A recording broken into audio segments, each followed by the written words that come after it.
Continuando entonces, tenemos que hallar una malla de salida, pero en este caso nos basaremos, nos interesará definitivamente hallar el valor de un BCQ.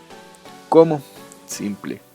Hacemos el procedimiento similar, elegimos el 2BCC o como cada quien quiera, si quiere poner arriba BCC y abajo menos BCC, pero al final al hacer la malla va a quedar 2BCC, así que bueno, pongámoslo de una.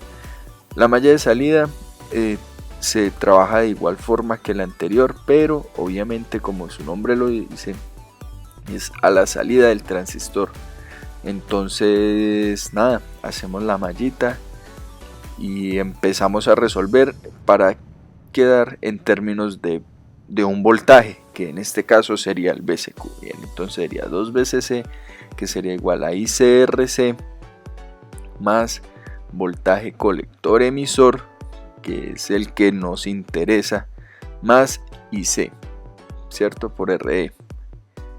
Bien, recordemos que IC es aproximadamente IE, por lo tanto, pues un equivalente, podríamos trabajar de una sola vez con eso. Bueno, continuando, entonces podemos ya despejar de una forma muy sencilla el BCE, obteniendo entonces esta ecuación.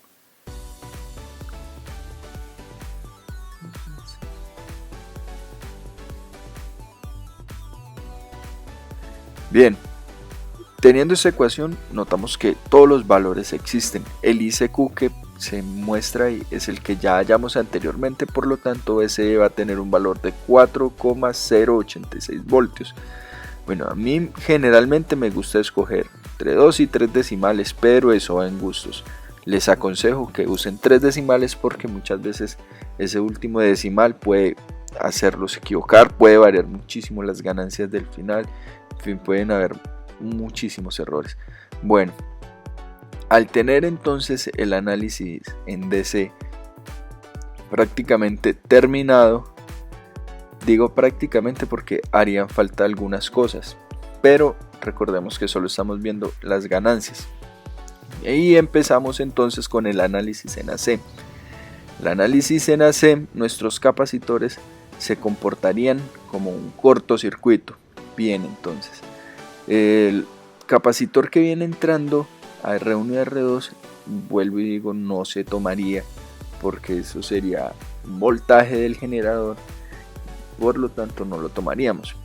Pero es importante saber que el capacitor que está en RE se comporta como un cortocircuito, es decir, se quita el capacitor, se pone un cable donde está el capacitor y nos mostraría entonces un corto, ¿cierto? Que el corto lo que haría es anular esa resistencia, por lo tanto esa resistencia se quitaría del emisor y simplemente se pondría un cablecito entre el emisor y la tierra.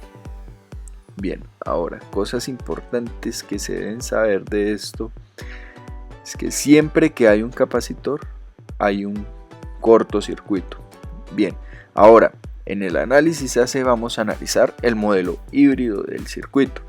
Recordemos que el modelo híbrido lo que nos muestra es una forma diferente de redibujar un transistor para poder analizar de forma diferente o más completa, digámoslo así,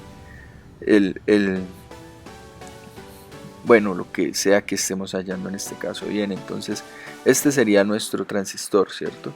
Tendría una resistencia RP, tendría una fuente dependiente que sería beta BCSI y bueno, tendría el emisor que va a tierra sin ningún tipo de resistencia.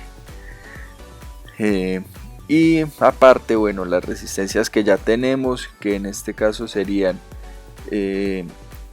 RC y RL, ¿cierto? RL va porque, como vimos al inicio, hay un capacitor entre el colector y RL, y como queda en cortocircuito, pues RL va hasta allá. Se tiene que dibujar y se debe tomar, de hecho es muy importante para hallar la impedancia de salida. Bueno, hablando de impedancias de Hablando de impedancia, entonces tenemos la impedancia de entrada. Cierto que la impedancia de entrada se debe tener en cuenta todo lo que existe, digámoslo así, que tiene en cuenta la corriente de la base, la corriente IB. Entonces la impedancia de entrada sería RB en paralelo con RP, y la impedancia de salida sería todo lo que ve la carga, que en este caso sería RC. Por lo tanto, la impedancia de salida vendría siendo RC. Dado el caso que no existiese RL, la impedancia de salida tendería a ser infinito. Bien, ahora ¿qué es RP? RP es 26 milivoltios por beta sobre ICQ. Bueno, ese 26 milivoltios, existen algunos libros que lo toman como 25 milivoltios, pero igual no quiere decir que esté malo o que esté bueno, simplemente es un estimado. Cada quien lo enseña de la forma que lo aprendió, ¿cierto? Bueno, ahora vamos a ver la ganancia de voltaje. ¿Qué es la ganancia de voltaje? Voltaje de salida sobre el voltaje de entrada. ¿Listo? Entonces, vamos a hallar el voltaje de salida primero. ¿Qué es el voltaje de salida? Bien, sería la corriente que nos muestra la fuente dependiente por el paralelo de las resistencias, o sea, menos beta IB por RL sobre RC más RL. ¿Listo? Y el voltaje de entrada, bueno, sería la corriente que existe en la base. En este caso no tomamos RB porque necesitamos de hecho el voltaje que hay en RB. Entonces, como está en paralelo con RP, más bien veamos el voltaje que hay en RP, ¿cierto? Digamos que en este momento no nos interesa mucho los valores, bien, pero sí debemos ser claros en cuanto a dónde está el voltaje de salida y dónde está el voltaje de entrada. El voltaje de salida nos lo muestra RL, por eso hay que hallar el voltaje allá, y el voltaje de entrada nos lo va a mostrar la corriente IB por la resistencia RP. Bien, bueno, cosas que vamos a aclarar. Ahí tenemos base, emisor y colector. De esa forma se dibujaría, si es más fácil, la corriente, y podemos observar pues cómo viaja la corriente. No tiene mucho que decir. Bueno, la corriente siempre va hacia la tierra. Bien, teniendo entonces este par de ecuaciones, simplemente lo que hacemos es reemplazar en la fórmula inicial, que es voltaje de salida sobre voltaje de entrada. Bien, entonces tendríamos que menos beta, Bueno, ya reemplazamos todo, despejamos todo. No es una álgebra muy complicada y creo que cada uno la puede realizar en realidad, teniendo un valor aproximado de menos 118,89.